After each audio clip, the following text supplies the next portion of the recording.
Bajarê Amedê bi zêdebûna ciyê rûniştinê bi navê qehvexane û bi kursiyên ku li ser rû dinin ve meşhûr e. Li Herêma Bakurê Kurdistanê tenê li Amedê îmalatxaneya kursiyên ji daran tê çêkirin heye. Kafeyên ku li nava bajarê Amedê de ne ji demên berê de ye ji bo müşteriyên xwe kursiyên ji daran tê çêkirin tercih dike. Li Kolanê Amedê jî hosteyên kursiyan bê navber ji bo welatiyan kursî û text çê dikin. Hosteyekî kursiyan hunera xwe û satîne ziman û dibêje kursiyên Amedê li hemî cîhanê bi nav û deng e. Lê li gor salên borî êdin bi şîklên modern tê çêkirin.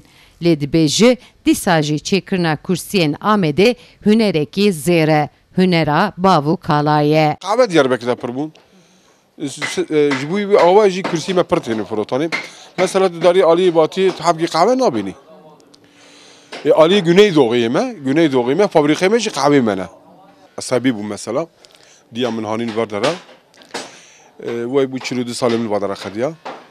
Di zamanê me de mesela vadera şeğre hebûn, mewşene hebûn, taxtê serxaniyê hebûn. Ana ew tiştê edibê wana bûne popüler. Yani işe sosyetek bûne. Asıl yani nanê me ji wan dihatin. Tabii kürsî bûn, mase bûn, beşîk bûn, şeğre bûn. Berê traktör jî fazla zêdetine bû.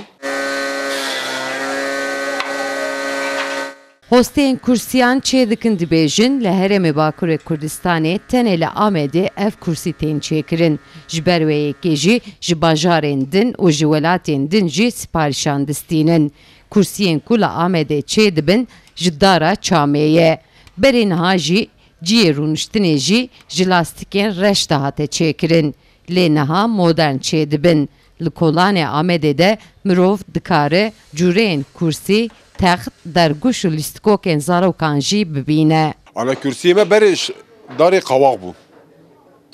Lastikê reş bûn. Ji va 30 sal berê. 25 sal berê min bana dî yanî. O ana jî mesela darê gürgen daha sağlamın. Van evkê lastikê me hene ya. Navî çi çemtel kol lastikleriyle. Em van girêdin yani. İşte lastikê reş berê mesela bana tune bû. Milletê mendîla xwe derxist davêt ser kursiyê bira pantora me ew reş nebe. Ew xedî yani ew nema artık. Meriv dema dikeve vê kuçeyê dengê çakût û makîneyan qet qut nabe. Ji aliyekê hoste çakût û destê wan de ye kursiyên Amedê çê dikin. Ji aliyekê ve ji bin germaya hewaya Amedê de çaya xwe jî vedixwin û hunera xwe pêşkeş dikin.